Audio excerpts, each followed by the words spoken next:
Starting on the home screen, double-tap the Auto Guide icon to navigate to the main guidance page. Tap the Field icon. Tap the Add Field icon. Note, if you've created a task before setting up guidance lines, select the white field box to find the field, then tap the green check mark. Enter the name of the field, then tap the green check mark.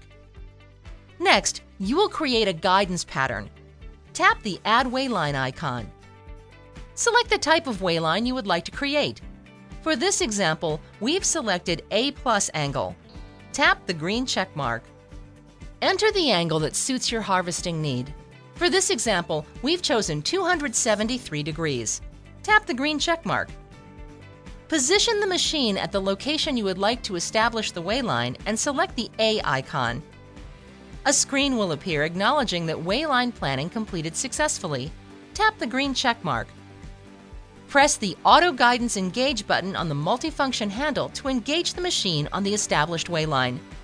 Note, in order to engage, ground speed must be registered and the steering wheel must be left untouched.